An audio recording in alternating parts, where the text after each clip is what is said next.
Coucou, bon j'espère que vous allez bien, on est 26 novembre. Je reviens vers vous pour du coup vous raconter un petit peu mon rendez-vous de hier, c'était la T2. Bon désolée pour ma tête, je crois que j'ai pas bien démaquillé hier, faut que j'aille me remaquiller. Donc on est mardi aujourd'hui, donc bon moi je compte aujourd'hui, on a une ESA de plus. Suivant mon dossier apparemment non, mais je comprends rien, je vous avoue. Alors la T2, déjà on va commencer, bébé quoi là, très bien. Maman, je pense que aussi, de toute façon, on l'a pas vérifié. Euh, je suis assez mitigée sur ce rendez-vous. En fait, c'est pas la T2 que j'imaginais. C'est pas le rendez-vous que j'imaginais. Moi, j'imaginais le rendez-vous où vraiment elle allait me donner le déclic et vraiment les mots pour me dire c'est bon, n'aie pas peur, accouche là, n'aie pas peur, fais la voix basse. Vous voyez ce que je veux dire. La sage-femme m'avait rassurée quand je suis allée aux urgences, je sais plus si je vous ai dit, je crois que je suis allée aux urgences la semaine dernière en fait parce que ma tension était haute. Du coup, ma sage-femme préférait que j'aille faire un contrôle vu qu'elle n'était pas là l'après-midi. Donc j'étais et j'ai profité de demander à la sage-femme qui s'est occupée de moi. Euh, Vu son expérience, qu'est-ce qu'il faut que je fasse? Voix basse ou je redemande une césarienne? Elle m'a dit si vous pouvez, faites une voix basse. Ça se passe très très bien, les risques sont très très rares, enfin voilà. Et moi, clairement, j'ai dit à ma gynéco, c'est quoi le gros risque en fait? Je veux juste savoir le plus gros risque. Et elle me dit, le plus gros risque, c'est ce qu'on appelle une rupture utérine. Mais voilà, on fait quoi dans ce cas? Enfin... Et elle me fait, bah, on va en césarienne d'urgence. Et je fais, mais c'est quoi les signes en fait? C'est quoi les signes qui font que moi, je suis à la maison peut-être et il y a quelque chose d'anormal qui se passe? Enfin, vous voyez ce que je veux dire? Elle m'a pas répondu à ça, elle m'a dit, vous inquiétez pas, après, oui, des fois, on voit pas forcément, mais il y a des signes, voilà, anomalie du cœur du bébé, oui, ok, mais anomalie du cœur du bébé, ça peut être aussi bébé qui aime pas les contractions, c'est pas forcément une rupture utérine, donc c'est peut-être pas la même urgence non plus. Rupture utérine, ça pète dedans, c'est enfin hémorragie, enfin des choses comme ça, donc c'est peut-être plus sérieux que genre le cœur il a une anomalie pendant 30 secondes et il repart de plus belle, enfin peut-être juste il a pas aimé une contraction, vous voyez ce que je veux dire, enfin, je sais pas si je me comprends. Mais, du coup, je fais en fait, moi, ce que je veux pas, c'est mourir, tout simplement. C'est dur à dire, hein, mais c'est ce que je veux pas, c'est mourir. C'est laisser ma peau, quoi. Clairement, dans ces cas-là, s'il y a vraiment ce gros risque, je préfère demander une césarienne programmée, en fait. Je me dis que ça sera plus sûr. Je pense pas que je vais faire une rupture utérine, c'est une césarienne programmée. Ou alors c'est que là-dedans, on m'a pas vérifié que ça va pas, en fait. Là, elle m'a dit au jour d'aujourd'hui, il n'y a rien qui montre que voilà, je peux ne pas aller en voix basse. Là, je sais pas comment elle voit. Dis donc, aujourd'hui, c'est la fiesta. Hein, je sais pas comment elle voit que, comment dire, que ma cicatrice est belle dedans. Enfin, je vois pas. Je sais pas si elle regarde au final. Bref, du coup, j'ai une écho de croissance à faire. Une écho de contrôle de croissance à faire dans un mois. Parce qu'en fait, apparemment, mon artère gauche, mon artère fémorale, je sais pas quoi. Mais dis donc, aujourd'hui c'est la fiesta ce matin là. D'habitude, t'es pas réveillé autant. Euh, Du coup, ouais, j'ai mon artère gauche à moi qui apparemment serait pas très bonne. Irriguerait pas très bien avec bébé. Donc c'est à contrôler parce que le risque, il n'y a pas de risque pour moi apparemment. Parce que moi au début j'ai pensé tout de suite, hein, artère, cœur, c'est pas super bon quoi. Et, euh, et du coup, bon apparemment ça arrive chez beaucoup de femmes. Et en fait, donc le risque c'est vraiment que voilà, bébé ne grossisse pas assez, ne grandisse pas assez. Du coup on fait ça, alors elle est pas inquiète. Bébé fait 537 grammes ou 535, je sais plus. Enfin, 2 grammes près, on y est pas, c'est pas très grave. Euh, Elle est pas inquiète elle, mais voilà, faut quand même faire les coups de contrôle. Donc bah autant vous dire qu'en tant que maman, bah, moi je suis inquiète en fait. Je me dis mince, encore une merde. Bébé est tête en bas. Après oui bien sûr, il peut changer parce que c'est tôt encore, c'est la T2. Mais si je compare à sa sœur était déjà tête vers le cœur à ce moment-là, donc je me dis c'est une très bonne chose. Il va continuer comme ça, bébé koala. Et mais sinon, on fait pas un gros bébé de nouveau. On ferait plutôt un bébé, voilà, normal. Voilà. Il est pas en bas des courbes, il est pas tout en haut, il est entre le milieu et le bas. Voilà. Pour l'instant, on est sur un petit gabarit encore, mais moins que Mélia, je pense. Euh, Sinon, quoi vous dire? Mon poids, j'ai demandé pour mon poids parce que je me suis alarmée un peu. Et elle m'a dit, bah, faut éviter de prendre 15 kilos. Je suis loin des 15 kilos quand même. Mais là, actuellement, je suis à. euh,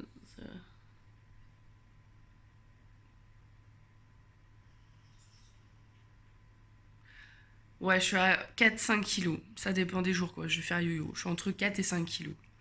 Donc ça va, pour Mélia, j'étais déjà à 8 ou 9 kilos, voire 10, je crois. Euh, donc ça va. Mais bon, je fais attention quand même, hein. Sinon, on va pas parler de test de diabète gestationnel. Enfin, ouais, je pensais que c'était ce mois-ci. Enfin, je suis paumée. De toute façon, j'ai rendez-vous le 9 à l'hôpital. Donc, je vais avoir un deuxième avis. Je sais pas du tout comment ça va se goupiller ce rendez-vous aussi. Parce qu'en fait, je sais pas comment expliquer que je suis suivie en fait à la clinique, mais qu'en fait, ma sage-femme veut un deuxième avis au vu de mes antécédents. Je, je sais pas. Ça dépend comment le médecin comment dire, va réagir. En fait, ça se trouve, il est très sec. Ça se trouve, je sais pas. Je le connais pas. Donc, je sais pas.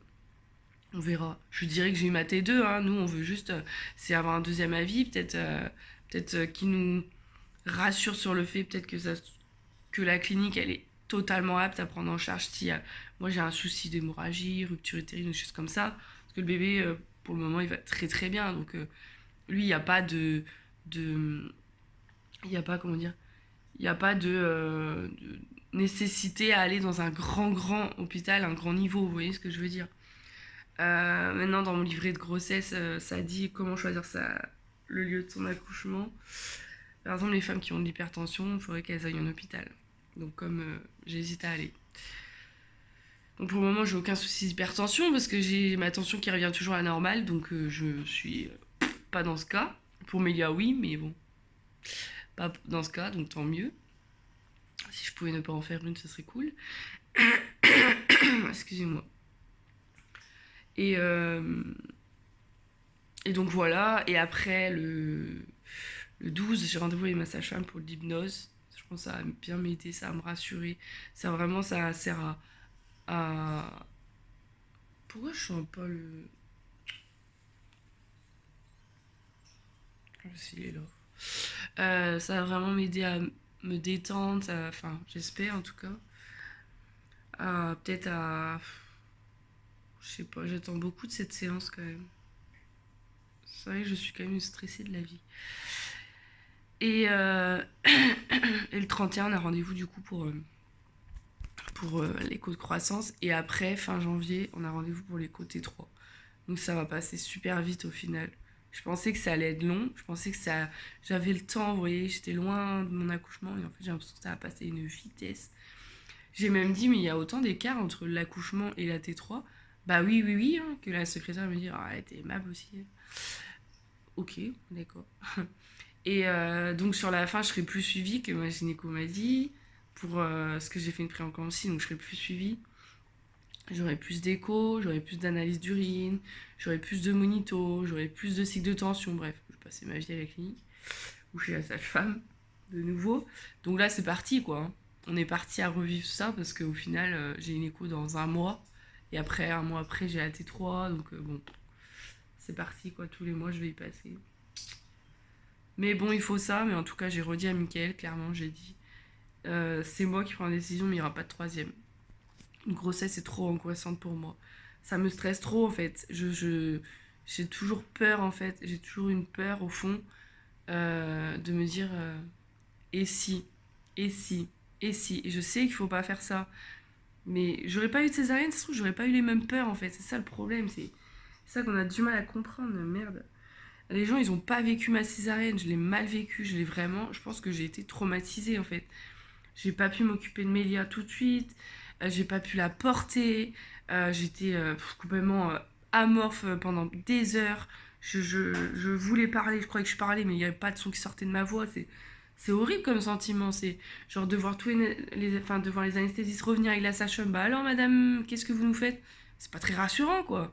Donc ouais, j'ai eu une peur à un moment, je me suis dit merde, qu'est-ce qui se passe? Il y a quelque chose qui se passe, enfin... Et j'ai pas envie de revivre ça en fait, tout simplement. Mais en même temps, je me dis, est-ce que c'est pas la valeur sûre d'avoir une césarienne en fait?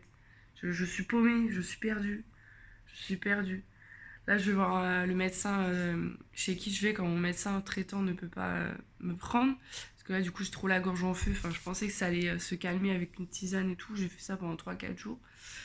Mais c'était sur tout le nez qui était pris. Et là, ça revient à la gorge. Là, c'est mort par contre. Là, je pense que.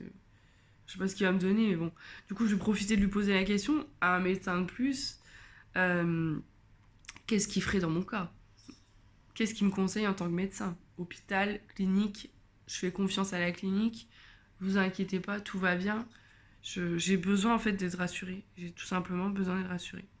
Je suis maman et je vais être maman une deuxième fois et j'ai besoin d'être rassurée. C'est c'est comme ça. Bon allez, je fais des bisous. Le principal, le bébé koala va bien. Il va bien dans sa petite piscine malgré que maman a pas un gros ventre encore. Mais bon, j'ai l'habitude. Mélia, c'était pareil. Pour l'instant, aucune vergeture à l'horizon. Là, ce matin, je vais aller envoyer mon arrêt. Du coup, bah, je suis de retour en arrêt. Hein. Avec toutes les contractions que j'ai. Euh, Et voilà. Et après, je rentre, je me repose à fond. Cet après-midi, il y a une petite boulangerie près de chez nous. Ils font 50% sur les gâteaux. Du coup, ma mamie m'a dit, bah tiens, je vais aller, vu que ma mamie, elle, vous savez, elle s'est fait opérer. Donc, je vais aller à pied avec elle. Ça va me faire du bien de prendre l'air, je pense. Peut-être en parler avec ma mamie, même si ma mamie est assez âgée, je pense qu'elle pourra pas trop me conseiller. Elle pourra pas me conseiller. Enfin, elle va me dire à la clinique elle est bien. Moi, j'ai été bien prise en charge, mais c'est pas pareil, même si c'était pas pour un accouchement. Donc, je sais pas. Je sais pas. C'est mitigé, hein, ma famille. Ma tata, elle va me dire qu'il faut aller à l'hôpital. Bah, ma mère, j'en ai pas parlé, je crois. Euh, je pense que ma mamie va dire écoute les médecins. Je sais pas. Bref. Je vous fais des bisous, je vous dis à très vite et prenez soin de vous. Coucou, j'espère que vous allez bien. Je vous retrouve du coup parce que j'ai eu ma sage-femme hier au téléphone. Je vais m'asseoir un peu parce que là je reviens d'avoir envoyé Mila à la crèche. Je peux vous dire que c'est sportif. Euh, donc j'ai eu ma sage-femme au téléphone hier parce que du coup bah, je lui ai expliqué que j'avais pas eu les réponses aux questions que je me posais avec ma gynéco. Donc du coup bon elle m'a rassurée. Elle m'a dit en fait, elle m'a dit ce qu'il fallait, en fait, tout simplement. Elle m'a dit que, pardon, on ne pouvait pas. C'était compliqué de définir quelque chose à la T2, ça je le savais, parce que c'est à la T3 que le poids du bébé se détermine. Mais, comment dire. Pardon, j'ai bu mon fond de jus d'orange, je n'aurais pas dû. Euh, Elle m'a dit les signes en fait qu'il y avait que pour une rupture utérine si je n'étais pas à l'hôpital, enfin à la clinique. Parce qu'en fait si je suis à la clinique, je suis sous monito, je suis sous péridurale, enfin c'est que je suis surveillée, donc ils surveillent ça. Et en fait c'est une douleur apparemment, on a l'impression qu'on nous éventre le ventre, c'est vraiment une douleur atroce, c'est pire que des contractions. Donc on peut pas louper, on peut pas passer à côté quand une femme le décrit. Et je dis ouais ça arrive à la maison, c'est ça qui me fait un peu peur aussi, hein. On est d'accord. Après, sur la fin, voilà, il faudra surveiller si en fait, en bas à la cicatrice, j'ai pas mal, si ça tire beaucoup trop en bas, enfin voilà, c'est plein de petits signes comme ça. Donc ça m'a rassurée, elle m'a dit que la clinique était très bien pour accoucher, il n'y a pas, voilà. C'est vrai que l'hôpital, ils ont tout niveau, c'est vrai que ce soit maman ou bébé, ils sont tout niveau. Mais bien sûr que s'il y a quelque chose, s'il y a un petit souci, enfin, s'il y a quelque chose qui se passe, ils seront largement aptes à vous prendre en charge, à vous mettre en césarienne d'urgence. Il n'y a pas de problème, ça sur ça. Ils sont en très bon plateau d'accouchement. Enfin voilà quoi. Donc voilà, je vais avoir rendez-vous avec elle du coup avant le 9 décembre euh, pour faire ma visite du 6e mois. Et comme ça, on va pouvoir bien mettre en place le rendez-vous, les questions que je vais poser et tout au gynéco. Et voilà, en tout cas, elle est super gentille cette sage-femme, enfin, je l'adore. Vraiment, elle est tout le temps. Dès qu'elle peut, elle répond assez vite. Enfin, non, franchement, elle est super bien. Et je lui ai dit, Je sais que c'est chiant parce que voilà, elle me dit mais non, c'est normal, il y a plein de mamans qui sont comme vous, hein, qui c'est légitime de s'inquiéter, hein. Et en gros, elle m'a dit donc pour l'écho de croissance, en gros, c'est pas au stade critique, au stade genre oula, attention pour la croissance de mon bébé, mais c'est quand même au stade où ça mérite de vérifier. Faut quand même vérifier. C'est pas encore au point genre alerte. Voilà, si vous voyez ce que je veux dire. C'est genre on vérifie quand même parce que vigilance quoi. Voilà, parce que voilà, l'artère marche pas très bien, donc du coup faut quand même surveiller. Ça demande à surveiller. Voilà, mais bon, je lui ai dit le poids du bébé, elle me dit ah oui c'est bien quand même. Donc voilà. Voilà les nouvelles. Moi là, du coup, je vais faire le ménage à fond parce que du coup, c'est la dernière journée où je n'ai pas Mélia. Demain, vendredi, je l'ai. Donc, je peux pas faire autant de ménage que quand elle est pas là. Donc là, je vais faire aspi en bas, aspi escalier, aspi en haut, aspi les 3 chambres parce que du coup, la quatrième. Enfin, non, 3 chambres. La salle de bain et les 2 chambres parce que du coup, la chambre bébé koala, je n'y accède plus depuis un petit moment d'ailleurs. Je vais faire les escaliers, je vais essayer de faire les escaliers du grenier, mais c'est à voir vraiment si je suis pas trop fatiguée déjà après ça. Je vais faire balai vapeur en bas, en haut. Je vais essayer de ranger à fond notre chambre si je peux. Je finis le repassage, comme ça j'ai pas ça à faire ce soir. Je vais essayer de lancer une autre machine de serviettes, comme ça c'est fait. Pendant que je fais l'aspi, comme ça elle tourne. Et, et voilà, et on sera plutôt pas mal après ça. Si franchement j'ai fait les machines de serviettes, balai, vapeur, aspirateur, la vaisselle vidée, la vaisselle remplie de nouveau. J'ai l'impression que je passe ma vie à faire la vaisselle. Et après ranger les jouets c'est un peu compliqué parce qu'en fait on prépare mon anniversaire le 14 et du coup on a acheté quelques trucs et c'est vrai que Mickaël a tout laissé sur la table. Ça fait un peu bordel, mais bon, c'est on va dire c'est temporaire. Voilà, bon allez je vous fais des bisous et je vous dis à très vite.